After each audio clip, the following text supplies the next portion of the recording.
First contact. Dr. Rajani Patel stared at her computer screen, her coffee growing cold beside her keyboard.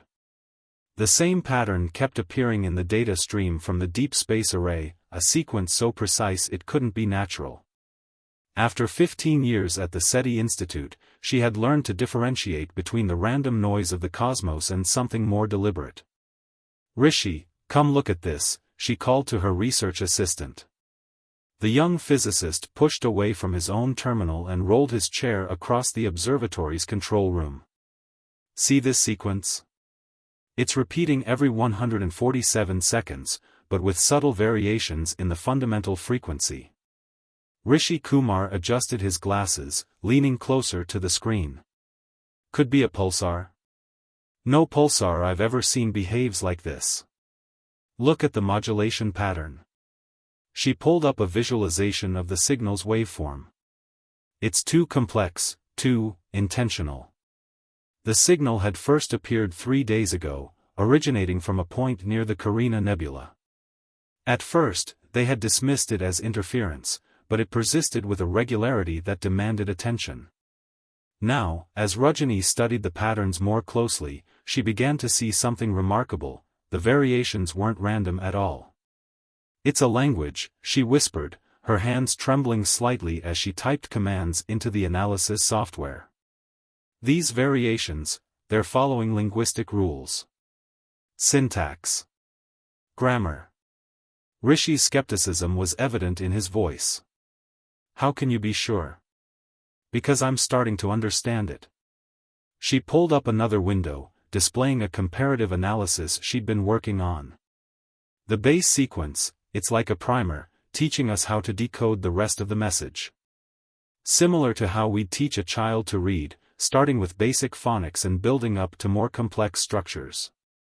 The implications of what she was saying hung heavy in the air. If she was right, this wasn't just a random emission from some distant stellar phenomenon. This was first contact. Over the next few weeks, Rajani barely left the observatory. She worked through nights, fueled by coffee and the exhilarating possibility that she was on the verge of something unprecedented. The message, as she began to decode it, was both elegant and profound in its simplicity. "We see you. We hear you. We wish to speak." When she finally presented her findings to the International Astronomical Union, the reaction was mixed. Some dismissed her interpretation as wishful thinking, while others argued that even if she was right, responding could pose an existential risk to humanity. But Rajani persisted. She had spent her entire career searching for signs of intelligent life beyond Earth, and now that she had found it, she wasn't about to let fear or skepticism stand in her way. "The signal itself tells us something about their intentions," she explained to the hastily assembled panel of experts. "They're not broadcasting threats or demands.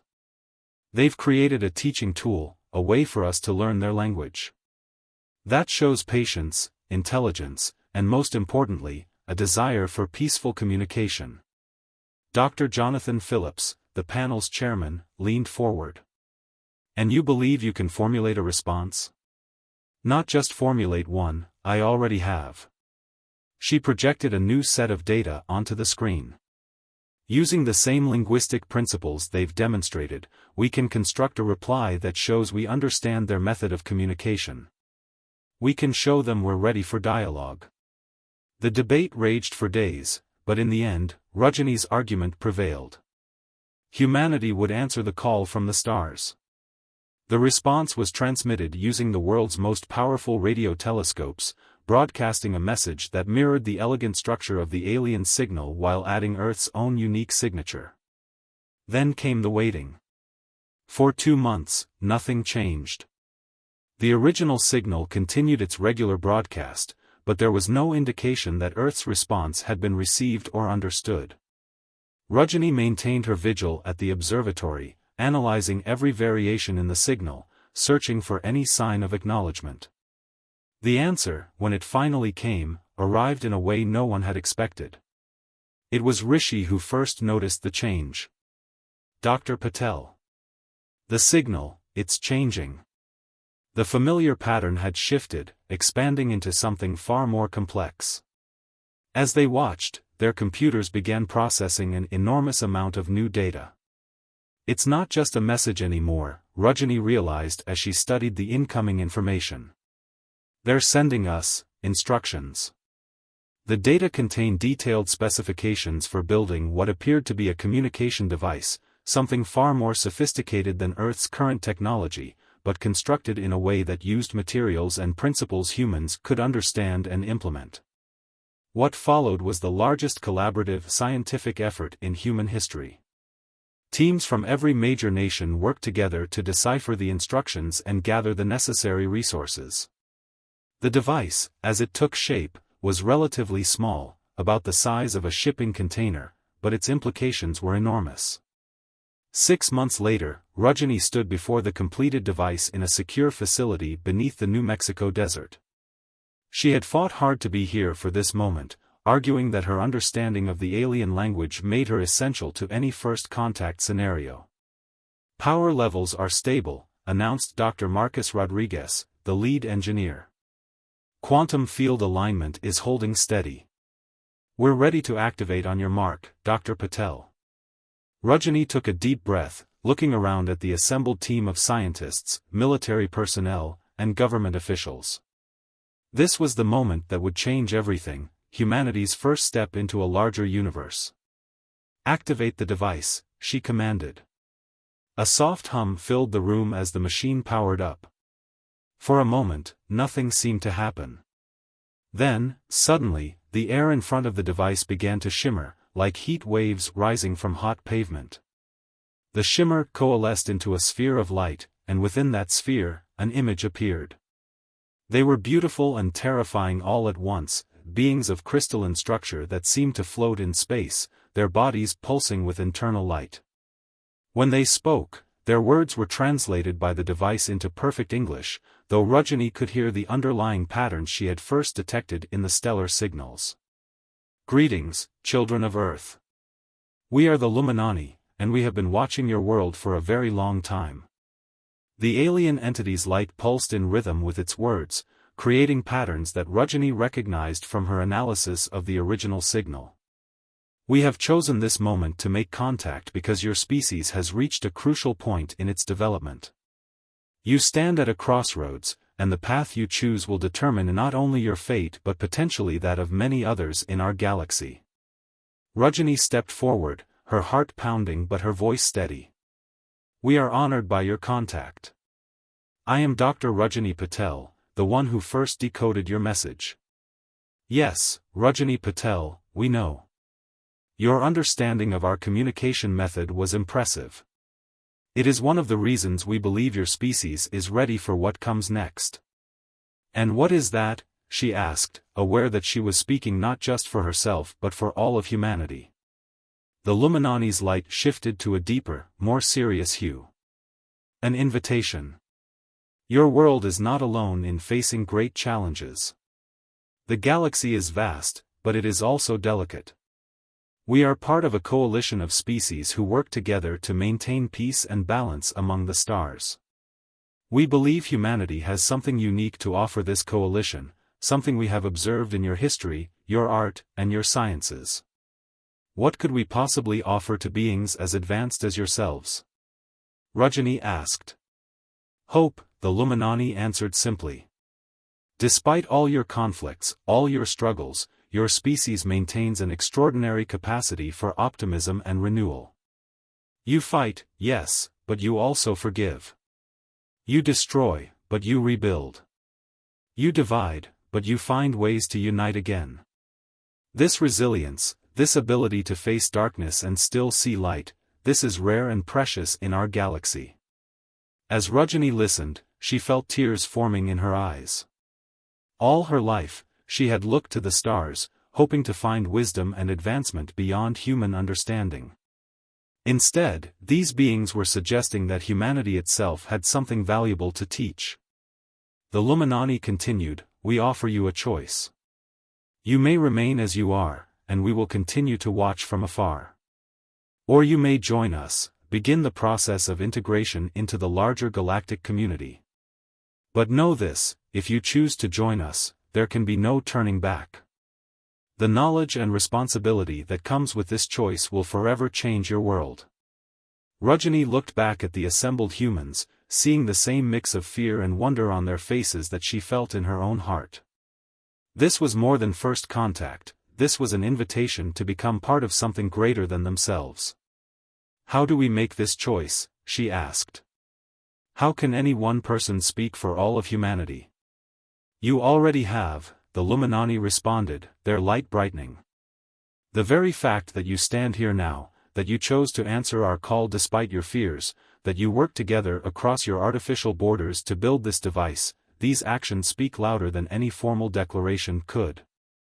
As the implications of those words sank in, Rajani realized that humanity's greatest journey was about to begin. The silent symphony of the cosmos was calling, and Earth was finally ready to join the dance. The Galactic Council. Ambassador Thaddeus Wellington adjusted his cravat for the third time as the transport ship approached the massive space station known as the Concordance. After 30 years in diplomatic service, he had thought himself prepared for anything. But nothing in his career, not the tensest nuclear negotiations or the most delicate trade disputes, had prepared him for representing humanity before the Galactic Council. Approaching final docking sequence, announced the Luminani pilot, their crystalline form casting prismatic patterns across the ship's interior. Ambassador, you may wish to activate your gravity stabilizers. The transition can be unsettling for carbon-based life forms. Thaddeus tapped the small device attached to his collar, feeling the familiar tingle as it counteracted the station's unique gravitational fields. Through the viewport, he could see the Concordance in all its glory, a massive structure that seemed to defy conventional geometry, its spiral arms rotating in impossible patterns that made his eyes water if he looked too long. Remarkable, he muttered, making notes on his tablet. How many species are represented here? The Council currently consists of representatives from 47 spacefaring civilizations, the pilot responded. Though not all maintain permanent presence on the station. You will be the 48th, should your application be accepted. The implications weren't lost on Thaddeus. 3 months had passed since humanity's first contact with the Luminani, and everything had moved with dizzying speed since then. Now, he carried the hopes and dreams of Earth on his shoulders as he prepared to make humanity's case before the assembled representatives of galactic civilization. The ship docked with a subtle vibration, and Thaddeus gathered his thoughts along with his diplomatic materials. The Luminani pilot led him through a series of chambers, each seeming to shift and transform as they passed through. Other alien species moved about their business, some humanoid, others so bizarre that his mind struggled to process their forms.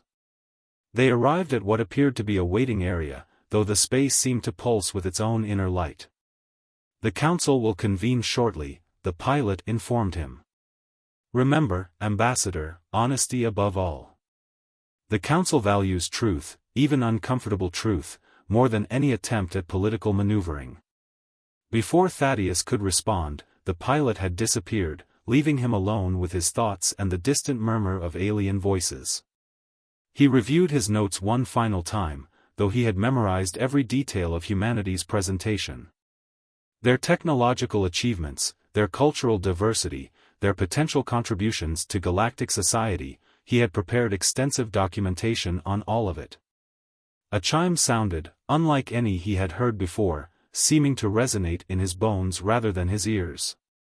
The wall before him dissolved, revealing a vast chamber that seemed to extend infinitely in all directions. Platforms of various sizes and configurations floated in the space, each occupied by different alien representatives. At the center, a larger platform awaited him.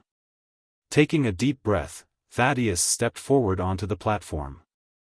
It rose smoothly, positioning him at the focal point of the chamber. Dozens of alien eyes, and other sensory organs he couldn't begin to identify, focused on him. A voice spoke, not in English but somehow perfectly understandable in his mind. Ambassador Thaddeus Wellington of Earth, you come before the Galactic Council to petition for humanity's inclusion in our collective. Are you prepared to speak on behalf of your species? I am, he responded, his voice steady despite his racing heart. Then begin. Tell us why humanity deserves a place among the stars. Thaddeus had rehearsed this moment countless times, but looking at the assembled council, he suddenly realized that his prepared speech wouldn't suffice. These beings didn't need a polished diplomatic presentation, they needed to understand humanity's soul. Members of the council, he began, I could tell you about our achievements, our technologies, our aspirations. But instead, let me tell you about our failures. Let me tell you about how humanity has faced its darkest moments and emerged stronger. A murmur rippled through the chamber, whether of approval or concern, he couldn't tell. He continued, we are a species that has nearly destroyed itself multiple times. We have waged wars that scarred our planet. We have driven species to extinction. We have polluted our oceans and poisoned our air. By any reasonable measure, we should have annihilated ourselves long ago. The chamber had grown absolutely silent. Thaddeus could feel the weight of every alien consciousness focused intently on his words. But we didn't. Every time we stood at the brink of destruction, we pulled back. Every time our divisions threatened to tear us apart, we found ways to come together. We learned from our mistakes, not always quickly, not always gracefully, but we learned. He gestured to a holographic display that materialized beside him, showing images from Earth's history. After our most devastating global conflict, we created international institutions to promote peace. When we realized we were damaging our planet's climate, we developed new technologies and changed our ways of living. When a pandemic threatened to devastate our population, we set aside political differences and worked together to find solutions. These are not extraordinary achievements by the standards of this council, a voice interrupted.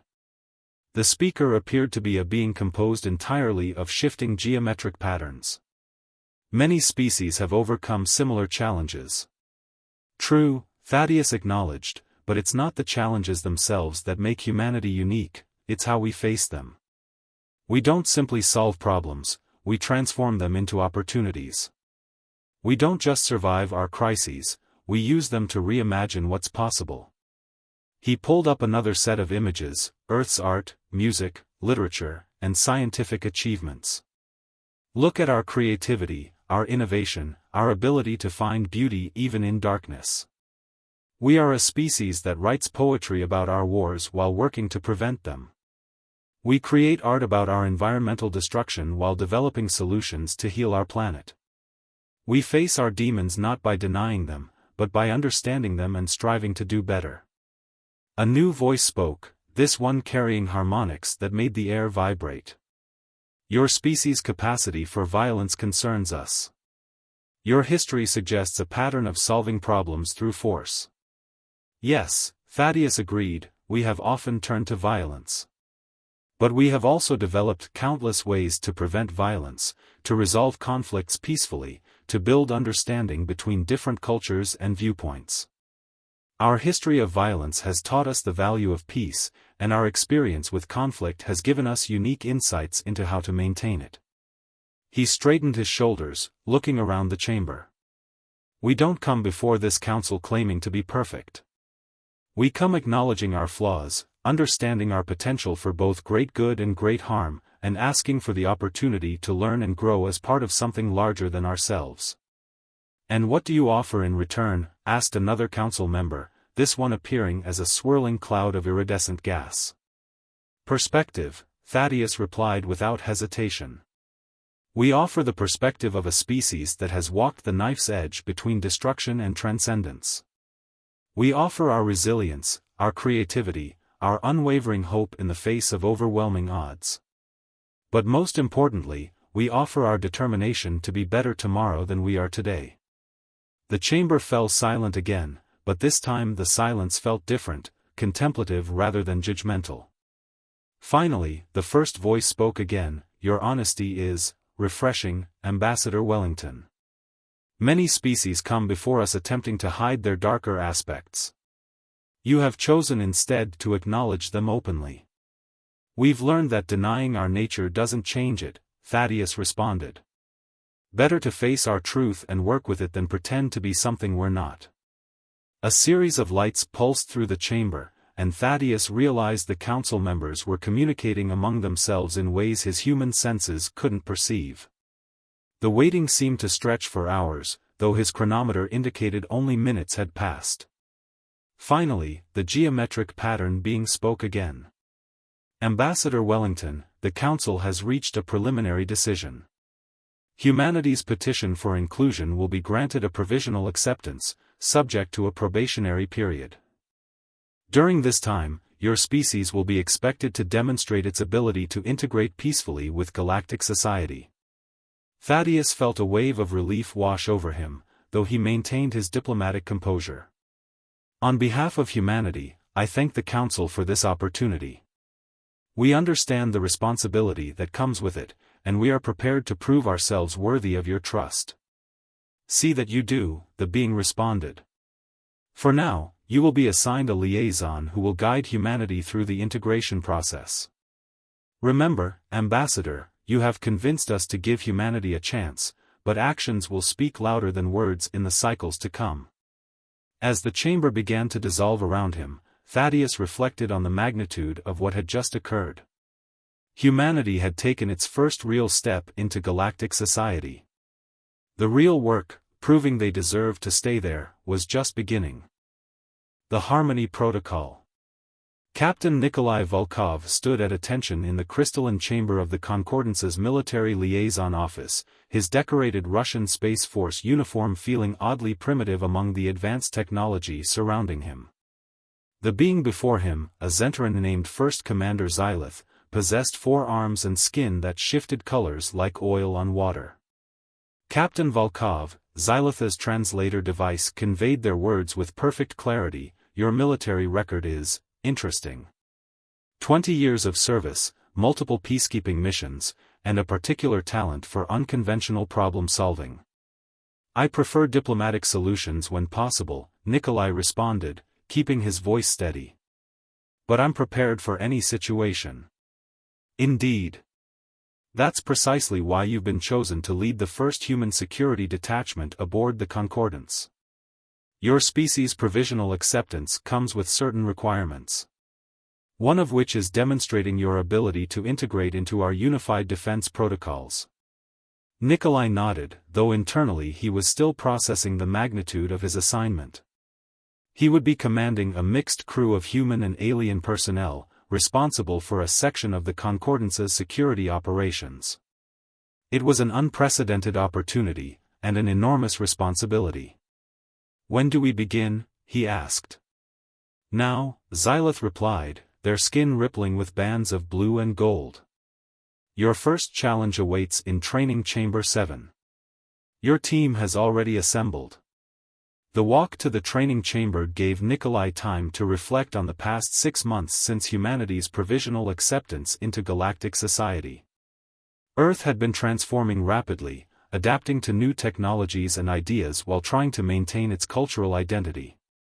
Not everyone was happy about the changes, but the majority saw them as necessary steps toward a greater future. Training Chamber 7 turned out to be a massive space that seemed to defy normal physics, its boundaries shifting and reforming like liquid mercury. Inside, Nikolai found his team, a mix of 12 beings from various species, including 3 other humans. Attention on deck, called out Lieutenant Rosa Mendez, one of the human officers. The team snapped to various forms of attention, some more recognizable than others. Nikolai took a moment to study them. Besides Mendez, there was technical specialist Jamal Brooks and combat medic Olivia Patterson representing Earth. The alien members included 2 crystalline Luminani, a gaseous Etherian who existed within a containment suit, 3 reptilian Draconids, a silicon-based Petrovan, and 3 Zentarans like Xylith. At ease, Nikolai commanded. I understand we're here to begin integration training for the Concordance's security forces. Before we start, I want to make one thing clear, we're all equals here. Different species, different abilities, but one team.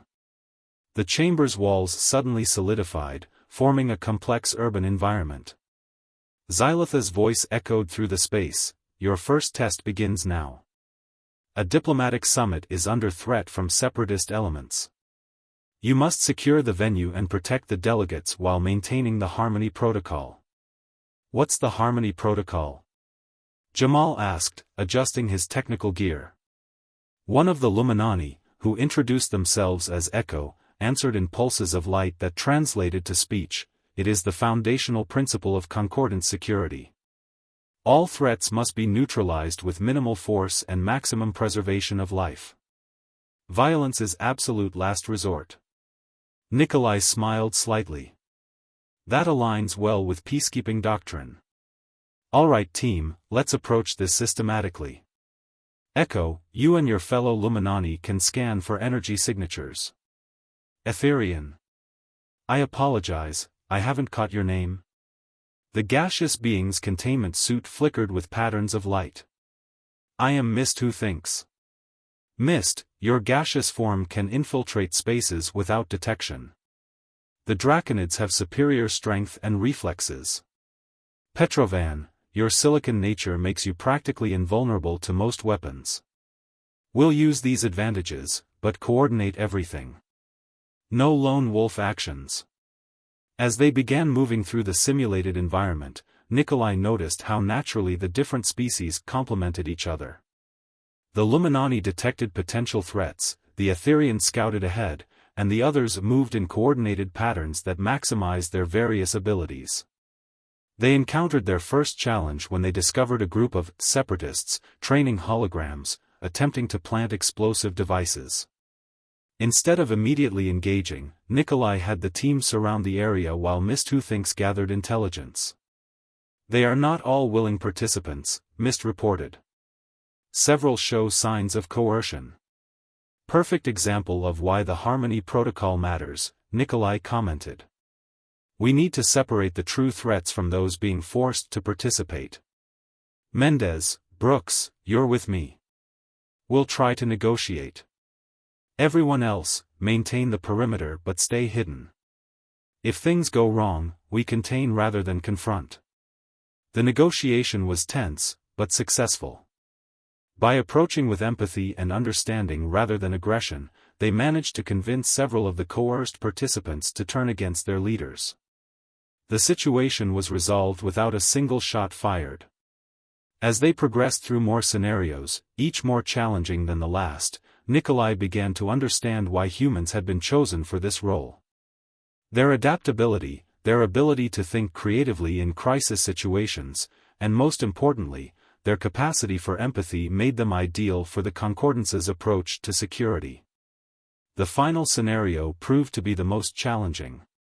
The team found themselves facing a full-scale terrorist attack on the diplomatic summit, with multiple threats converging simultaneously. The holograms were sophisticated enough to feel real, and the pressure was intense. "Multiple explosive devices detected," Echo reported. "And the delegates are being held hostage in the main chamber. We have 15 minutes before they expect demands to be met," added one of the Draconids, who had managed to intercept communications. Nikolai quickly assessed the situation. "This is where we prove the Harmony Protocol works. We're not just preventing violence, we're showing there's a better way to resolve conflicts. Brooks, can you hack their communication systems?" "Already on it, Captain. I can isolate their networks, cut them off from each other." "Good. Mist, infiltrate the ventilation systems. I want to know exactly what we're dealing with in that main chamber. Petrovan, you're our ace in the hole. If things go wrong, you can withstand anything they throw at us." The plan came together quickly. Using the Luminani's ability to manipulate energy fields, they disabled the explosive devices remotely. Mist who thinks gathered crucial intelligence about the hostage-takers' positions and motivations. The Draconids positioned themselves strategically, ready to act if necessary. But the key moment came when Nikolai himself, backed by this impressive show of force, walked unarmed into the main chamber to negotiate. It was a calculated risk, but one based on understanding that even terrorists usually have reasons for their actions, grievances that, if acknowledged, might lead to peaceful resolution. "I know you believe this is your only option," he addressed the holographic terrorists. "But look around you. Look at what we represent, different species working together, finding ways to coexist despite our differences. Whatever your grievances, there are better ways to address them." The simulation ended with the terrorists surrendering, the delegates safe, and not a single life, even holographic, lost. The chamber returned to its neutral state, and Commander Xylith reappeared. Impressive, they stated, their skin now showing patterns Nikolai had learned to recognize as approval. "You didn't just complete the mission, you demonstrated true understanding of the Harmony Protocol's principles." "We're used to thinking of security in terms of force," Nikolai responded. "But true security comes from understanding, from finding ways to prevent conflict rather than simply responding to it. That's something humanity has learned through hard experience." Xylith nodded, a gesture they had adopted from working with humans. "Your team has passed this initial evaluation. You will begin actual security duties tomorrow. Remember, Captain Volkov, the Concordance is more than just a space station. It's a symbol of what's possible when different species work together. Your role here is not just about maintaining security, it's about showing that humanity is ready to be part of something greater than itself." As Nikolai looked at his team, human and alien alike, he felt a profound sense of optimism. This was why humanity had reached for the stars, not just to explore, but to find new ways of existing, new perspectives on what was possible. "We won't let you down," he promised, knowing he spoke for all of humanity in that moment. "This is just the beginning of what we can achieve together." The Varaxian Crisis. Dr. Yuki Tanaka pressed her palm against the biolock of the diplomatic archives, her heart racing despite her calm exterior. The massive database of the Concordance held millennia of diplomatic records, but she needed one specific file, the original peace treaty between the Varaxians and the Nendari. Access granted, the system chimed, and a holographic display materialized before her. "Warning, these files contain sensitive historical data. Proceed with caution." As Earth's leading xenoanthropologist and newly appointed crisis mediator, Yuki had spent the last 3 weeks studying everything she could about these two species. Now, with both races on the brink of war, she might be humanity's best hope for preventing a conflict that could destabilize an entire sector of the galaxy. "Dr. Tanaka," a melodic voice called from behind her. She turned to find Ambassador Lyra, a Nendari whose translucent wings shimmered with bioluminescent patterns. "The Varaxian delegation has arrived. They're agitated." Yuki nodded, gathering her materials. "They have reason to be. The terrorist attack on their colony ship has left them demanding justice. But we need to ensure that justice doesn't become vengeance." The meditation chamber where both delegations waited was designed to promote calm and reflection, its walls shifting through soothing color patterns and its atmosphere carefully regulated to accommodate both species' biochemistry. Yet the tension in the room was palpable. The Varaxian representatives stood on one side, their metallic scales reflecting the room's shifting lights. Their leader, High Commander Vextor, radiated barely contained fury. Across from them, the Nendari delegation maintained their characteristic serenity, though Yuki noticed their wing patterns betraying anxiety. "Before we begin," Yuki addressed both groups, "I want to acknowledge the pain and anger present in this room. What happened to the Varaxian colony ship was a tragedy. 3,000 lives lost is not something that can be dismissed or forgotten.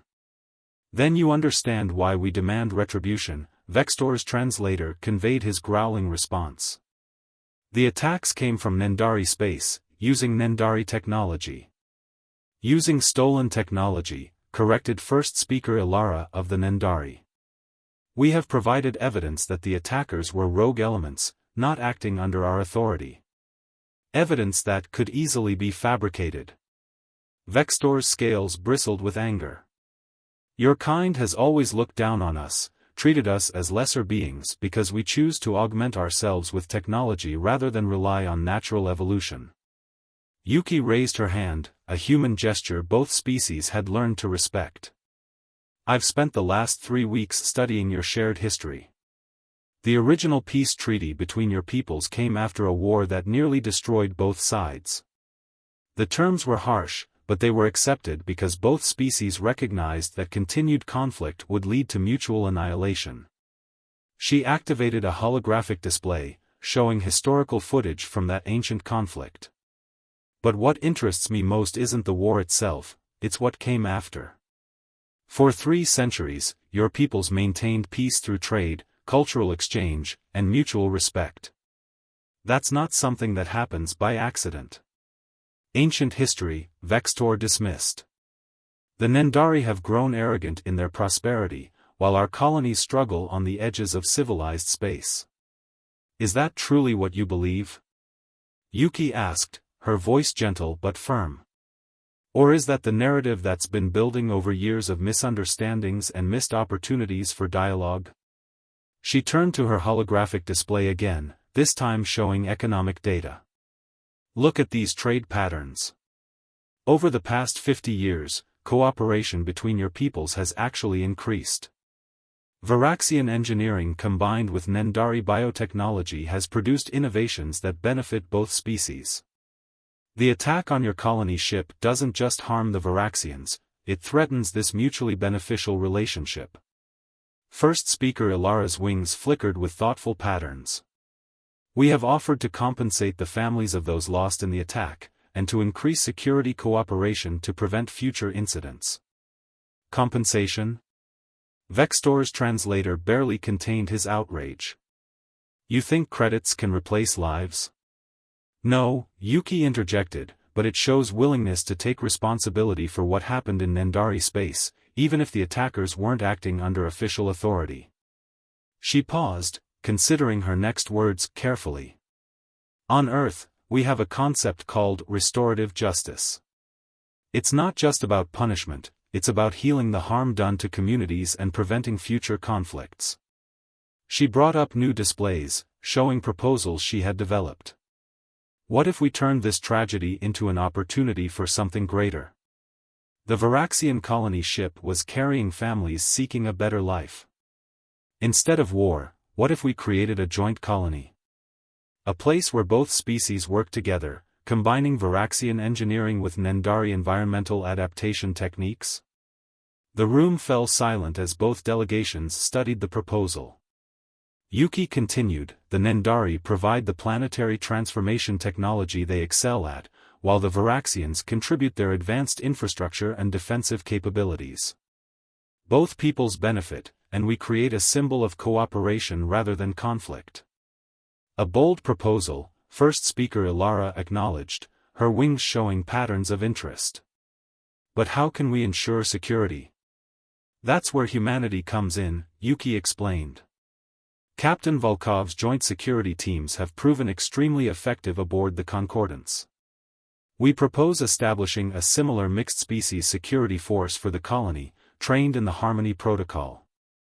This force would include Varaxian, Nendari, and human personnel working together. Vextor's scales had shifted to a more contemplative color. And the terrorists who attacked our ship? We hunt them together, Yuki stated firmly. A joint task force, pooling resources and intelligence from all 3 species. We bring them to justice through cooperation, not conflict. Hours passed as they negotiated the details. There were moments when it seemed everything would fall apart, when ancient prejudices and fresh wounds threatened to overcome reason. But Yuki persisted, drawing on humanity's own history of overcoming seemingly insurmountable divisions. Finally, as the Concordance's artificial day cycle began to dim, both delegations agreed to a framework for moving forward. It wasn't a perfect solution, nothing ever was in diplomacy, but it was a start. As the delegations filed out, Ambassador Lyra approached Yuki. Your approach was unexpected. Most mediators focus on preventing war through deterrence or mutual assured destruction. You offered them a vision of something better.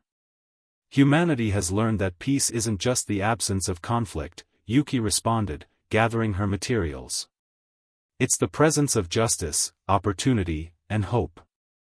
We've made every mistake possible in our own history, maybe that's why we can help others avoid them now. The Galactic Council will be interested in this resolution, Lyra noted.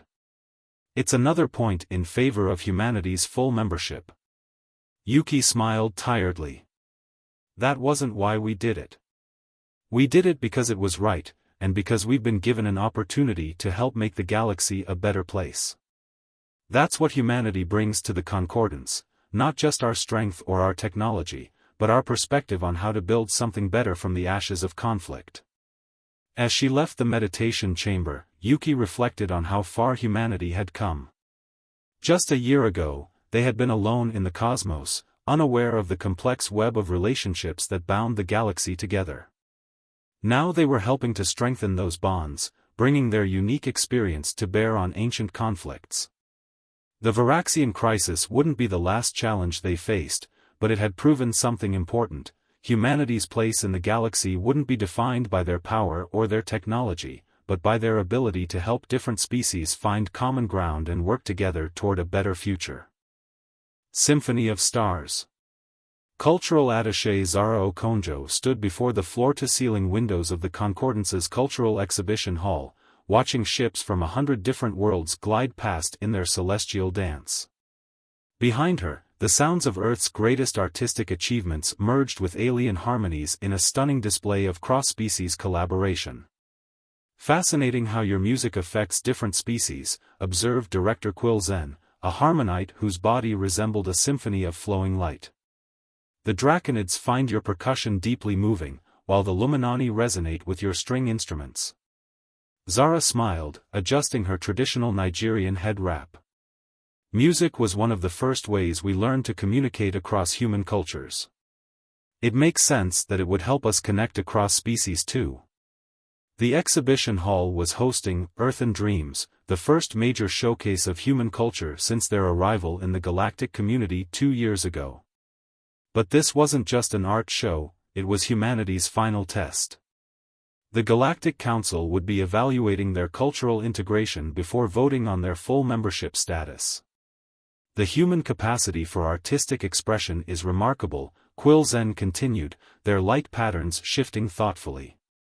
You create beauty even from your struggles and pain. The War Room exhibition is particularly powerful.